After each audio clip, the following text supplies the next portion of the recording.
What's up guys? Welcome back to my YouTube channel. So, ang tagal ka na naman din nakapag-upload dito sa aking YouTube channel guys. And grabe, hindi ko talaga alam kung paano ako magsisimula ulit dito nga kay YouTube dahil sobrang naiinis din talaga ako. Dahil paano ba naman yung watch hour ko guys, imbis na pataas pababa. So, hindi ko alam gagawin ko para ma-monetize ako dito kay YouTube. Yeah, isa pa yun sa mga problema ko kung bakit hindi rin ako nakapag-upload dito kay YouTube dahil gustong gusto ko na rin talaga ma-monetize dito. And ang dami ko guys na nababasa sa mga last vlog ko na mga nagko-comment pa rin kung ano daw bang ginagawa ko para maging okay ako dun sa mga bagay na nararamdaman ko. And baka pwede ka daw bang i-share ganyan. So for today's video, i-share ko yun sa inyo and ipapakita ko yung mga essential na bagay na nakakatulong din sa akin para maging okay ako. And I try sa susunod na hindi na nga mag-vlog about sa mga sakit-sakit kasi guys, parang feeling ko after kong mag-vlog is natitrigger din talaga ako at ayan na nga, sinusumpong ako after kong mag-vlog. So, ayun, papakita ko sa inyo guys yung bago kong bag, parang first aid bag ko na ginagamit ko, na nandun na lahat ng mga bagay na kailangan ko na nakakatulong sa akin para ma-lessen yung mga anxiety ko, acid ko, yung mga ganyan, and kung ano ba yung mga ginagawa ko. And gusto ko lang i-mention yung mga nagko-comment pa rin sa aking last mga vlog. So, ito sila guys, ayan. I try na masagot lahat ng mga comment nyo, pero yeah, for today's video, papakita ko muna sa inyo yung mga bagay na nakakatulong sa akin para maging okay ako. And sorry guys sa akin, sorry guys sa aking mga boses kasi medyo hindi ako okay ngayon. Parang medyo inuubo ako ganun.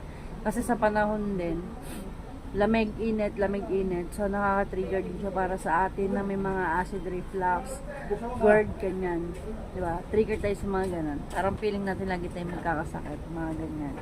So, hindi ko na patatagalin tong video na to. Bago natin simulan tong video na to, guys, please make sure na nakasubscribe na sa ating YouTube channel. Click mo na yung notification bell. At talaga naman, babalik na tayo sa ating pagbablog dito kay YT. Kaya, subscribe mo na yan. So, ito, papakita ko na sa inyo guys. Let's go! So, ito guys, yung bag na nabili ko nga for only 99 pesos. Pag binuksan mo siya guys, ganito siya. Ayan, dami niyang storage. Ito yung mga bagay na ginagamit ko once na sinusumpong ako. Nasa isang lagayan na nga lang siya. So, hindi ko alam kung nakikita niyo ba ako medyo mahina na yung ating ilaw kasi. Pero tutuloy ko na rin itong vlog ko. Yes.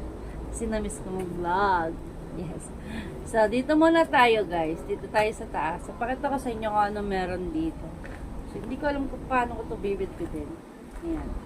Dito guys, ang nakalagay dito, isang aking mga hand cream. Ito yung hand cream ko guys na binigay lang din sa akin ng birthday ko. Ayan siya. Kano po nakikita niyo? Wala kasi yatang autofocus to. Ayan. Basta ayan, binigay lang siya sa akin ng birthday ko. And sobrang bango niya. Parang, ano lang siya, maka Victoria's Secret, ganun. Tapos, itong Lucas Ikapaw, ayan. Ano to, parang, kasi, pagka meron kang acid reflux, or, ano ka, mataas yung acid mo, dumadating kasi sa point na parang nanunuyo yung mga labi natin, na-stress tayo. Minsan, mapapansin mo yan, na yung labi mo, parang kahit anong inom mo ng tubig, nagkakrak-krak pa rin siya, ganun. So, ito yung naging first aid ko ng mga panahon na nagkakrak-krak talaga yung lips ko, na talagang nangingitim siya, ganun. So, ito, nabili ko lang din to doon. Pero meron to sa Watson, sa Mercury, meron to ganito. So, nasa inyo, gusto nyo i-try. Ayan, ito yung mga nakakatulong sa akin. Pag may napapansin ako hindi maganda sa sarili ko. Kasi ito, lately ko lang ito nalaman. Itong oxidizer, na nabili ko lang sa isang platform din. Nakita ko to sa pamangkin ko. Pag once na tinitigyawat siya, kasi ako after mens, doon ako tinitigyawat. So, ito yung nilalagay ko guys, oxidizer. Ano to 99 pesos lang din siya, tapos ganito lang siya kalaki. Ayan. Tapos ito, pag nangangati naman ako, ayan, so Daipo. Nabili ko lang din to online. Ayan, kasi diba nga, sensitive na yung mga balat-balat natin pag ina-acid tayo, ganyan, diba? Konting kagat lang, ay grabe. Makate, ay ito yung ginagamit ko. Once na may nangangati sa akin. Iba yun. Tapos ito guys, ayan, 10 piso. 10-10. Ayan, pang kilay. Di na kasi ako naglalagay guys sa mga mukha ng makeup kasi simula nga na naging acidic ako, tumaas yung acid ko. Parang pagka nagpa-foundation ako, nag-iiba yung reaction ng ano sa akin. Parang nagkakaroon ako ng maliliit na mga butlig-butlig sa mukha, ganun. Na ang hirap tanggalin at ang tagal niyang mawala. Kaya hindi na talaga ako nagme-makeup. Siguro nag-ano ako, nagma-moisturizer ako, yung mga ganyan, oo. Pero yung makeup as in foundation, cancel na sa akin yan. Dahil simulat sa pool nga na naging acidic ako, naging iba na yung reaction ng makeup sa akin. Nagkakaroon ako ng mga butlig-butlig. Kaya iniwasan ko na talaga yung mga ganon. Yes. Kaya ito lang ang gamit ko. As in kilay lang. Tapos lip tint. O kaya yung Lucas Di Papaw lang. Ganyan. And dito naman sa pangalawang layer guys. Ito. Dito na tayo sa pangalawang layer. So balik ko na to no. Kasi naipakita ko naman na sa inyo. Ayan, ito yung mga ginagamit kong makeup, pamahid, ganyan. Ayan, dito lang siya. O, diba, nasa isang lagayan na lang. Hindi na ako kung saan pa kagaya noon ano. Tapos ito guys, bumili ako nitong stick bamboo. Alam nyo, pagka ina-anxiety ako. As in, ang laking tulong na ito sa akin guys.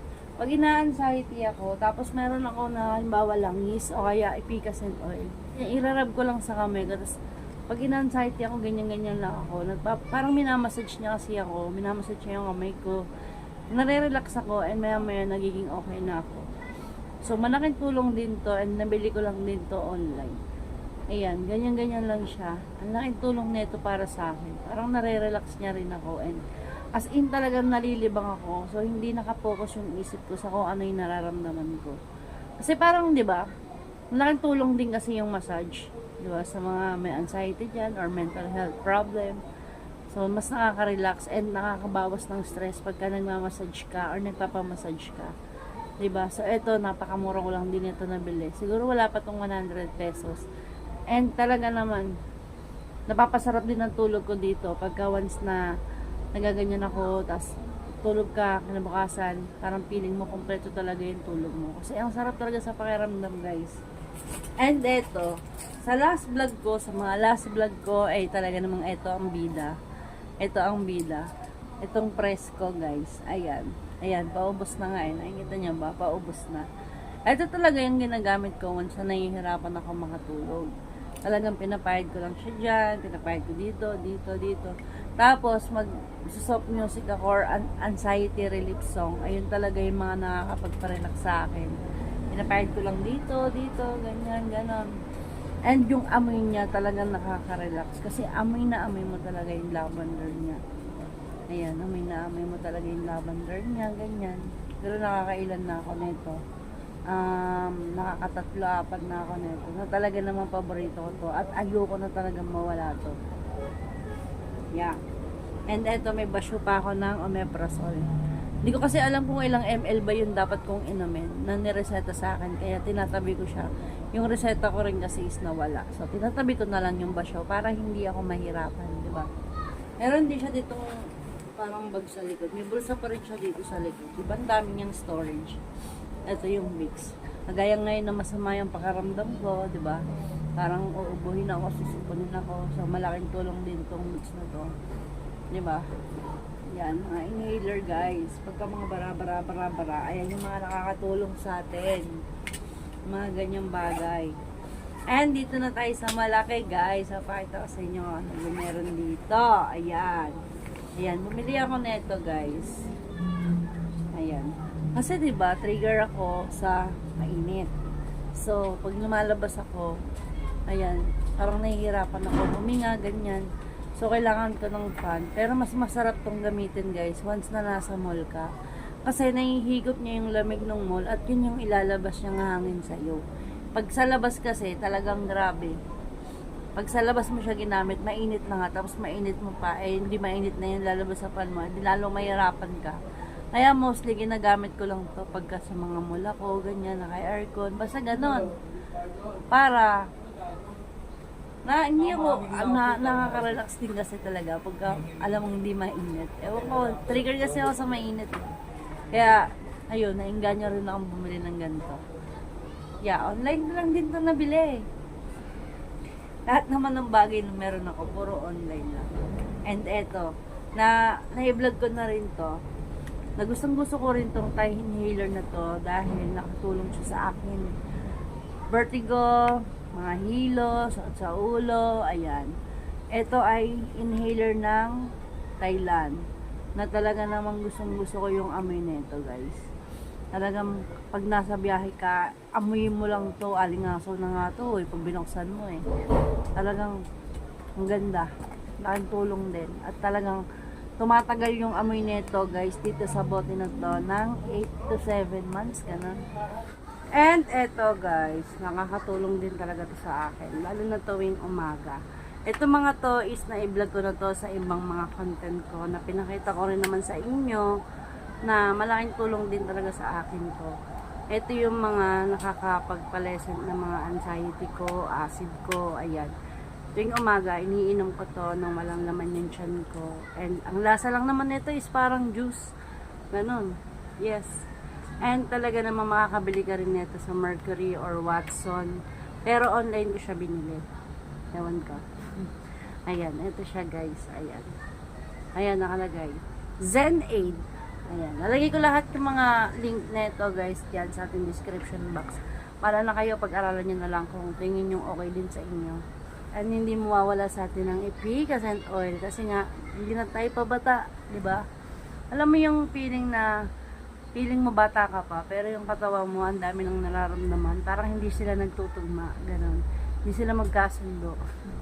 So, yan. Hindi talaga pwede mawala sa akin to. And ito yung isa sa partner ng Bambo na pang massage ko nga doon. Pag once na anxiety ako, ayan, laki rin naman talaga ng ginhawa para sa akin. And etong yellow pouch na to, diba, na-upload ko na rin to dito Sa isang platform ko rin din na nabili. And eto, meron pa rin ako dito mga Thai inhaler na talaga naman nakakatulong din sa akin.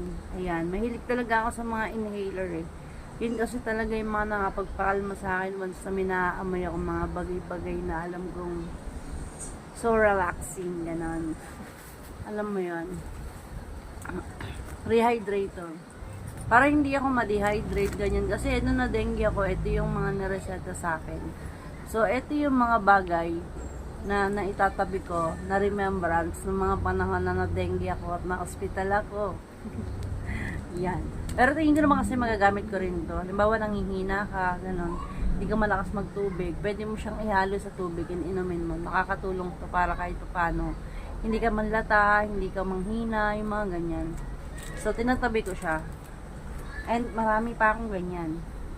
Ayan, marami akong ganyan. And nandito lang siya. Hindi kasi ako mahilig magtatapon ng mga ganitong bagay, lalo na pag alam kong ano. Tapos meron ako dito ng Tiger Balm. Ayan, nagustuhan ko rin siya kasi nagustuhan ko yung amoy nito Parang siyang Chinese ganun, pero iba. And meron ako dito ng itong sleeping bags. Ito nga yung ginagamit ko once matutulog na ako sa gabi. Ganda na ito kasi as in, nakapix lang siya sa tenga mo kahit anong ikot mo. Ayan, kahit anong ikot mo, nakaganyan lang siya. Songs ka lang dyan na pang spa, anxiety relief song, marerelax ka na. As in, kahit anong galaw mo. Ang kagandahan pa nito, pwede mo siya pang swimming, pwede ka maligo sa ulan, nasuot mo siya. Ganyan ka lang, ganyan, as in, ganyan lang siya, hindi siya talaga nalalaglag, as in, kahit anong ikot mo. And kahit isa lang yung suot-suot mo, talagang malakas siya. At talagang makakatulog ka. Yes. Talagang ganda nito. And mura ko lang din siya nabili. Ayan, yung mga medkit ko. Kagaya ngayon na masama yung pakaramdam ko, inom ako ng gamot. Andyan lang yung Biogesic, Bioflu, Diatabs, yung mga bagay na kailangan ko. Once na sumasama na nga yung mga pakaramdam ko. Ayan. Ayan lang. Nandyan lang siya. Ayan yung mga bagay na nakakatulong sa akin para kahit paano kumalma ako. And sana naman, di ba, maging okay na ako dahil talagang magpapasko. Ang hirap magkasakit at hindi tayo makapag-enjoy. So, ayun lang naman ang meron dito sa aking bag na nakakatulong sa akin para maging okay ako at kumalma talaga ako. Na naibablog ko rin naman ng mga nakaraan pa. Na-share ko na yun sa inyo. And talagang hindi siya pwede mawala dito sa aking bag dahil talagang baka doon ako mag-panic, guys.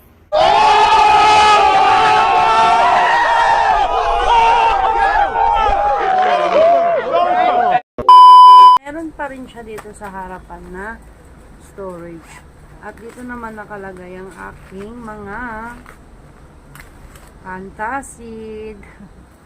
Ayan, di mawawala sa atin yan kasi pag nasasobrahan tayo sa kain, sa inom, ayan, may mga pang ano tayo dyan. Antacid tayo dyan. Hindi lang pampakalma ang kailangan natin, kailangan din natin ng mga kagamot-gamutan. At eto na nga siya guys, ayan, di ba? Nasa isang lagayan lang at ang ganda talaga niya, di ba? Oh, on the go talaga to. Kahit saan ka magpunta, bibit-bitin mo na lang, nandun na lahat ng kailangan mo. Wala ka lang problema, di ba? Doon sa mga nagko-comment na parang iisa lang yung mga nararamdaman natin, ay totoo naman yun guys. Kasi nga, yung atake ng anxiety, ng acid sa atin, halos pare-parehas lang naman yan. Kumain ka hindi ng bawal, pag susumpungin ka, kaya napakahirap talaga. Kahit ako dyan din ako nahihirapan. And sana talaga maging okay na tayo, dalang hirap talaga pag may nararamdaman tayo, lalo na pag hindi natin alam kung ano yun, di ba? So ayun, na-share ko na sa inyo guys kung ano yung mga bagay na nakapagpakalma sa akin, and I want to thank, thanks. Gusto ko mag-thank you guys dun sa mga nagko-comment sa mga last vlog ko na nakaka-relate sa mga nararamdaman ko, dahil alam nyo yun, mas nakakapanatag kasi ng loob na alam mo na hindi lang ikaw yung nakakaramdam ng isang bagay. 'Di ba? Nakakapanatag kasi sa pakiramdam na alam mong hindi lang ikaw yung ganyan. Kasi nakaka-overthink yun na parang, bakit ako lang? Parang ako lang yung nakakaramdam ng ganito. Bakit sila hindi ganon? 'Di ba? Mapapatanong ka kasi ng ganon Pero once na halimbawa nag-upload ako ng mga ganitong video na may nararamdaman ako, na tanong ko sa sarili ko na bakit ako lang yung nakakaramdam. Tapos may magko-comment sa akin na ako rin ganito. Parang pumapanatag yung loob ko na ay hindi lang pala ako yung ganito. Hindi lang pala ako yung ganyan. So hindi ko kailangan mag-overthink. Hindi ko kailangan maging paranoid, 'di ba? Nakakapanatag din kasi ng loob 'yon. So mag-iisip ka na lang ng paraan para mapakalma mo yung sarili mo na kung paano ka magiging okay. 'Di ba? Yung mga ganon.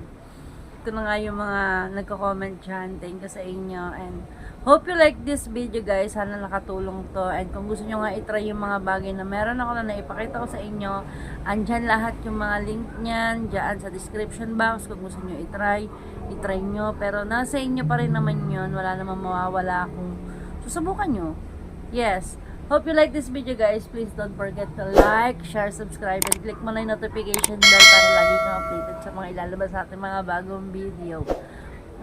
Next time guys, share ko sa inyo kung ano mga pinagkakabalahan ko. Kasi ayoko talaga nagpo-post muna ngayon ng mga about sa sakit-sakit. Kasi nga nagtitrigger talaga siya sa akin. And parang feeling ko talaga, sinusumpong ako na hindi ko malaman after kong mag-vlog. Parang feeling ko kasi parang tinatawag ko siya gano'n na hindi ko mag-gets, hindi ko maintindihan. Kaya i-try naman natin guys sa susunod na mag-upload naman tayo na hindi relate sa mga sakit-sakit na yan. No? Yeah, sana makabalik na talaga ako dito sa YouTube at sana tumaas na talaga yung watch hour ko. Dahil naiinis na ako, imbis na pataas ay paubos. Ano ba yan? So, yun lang guys. Bye!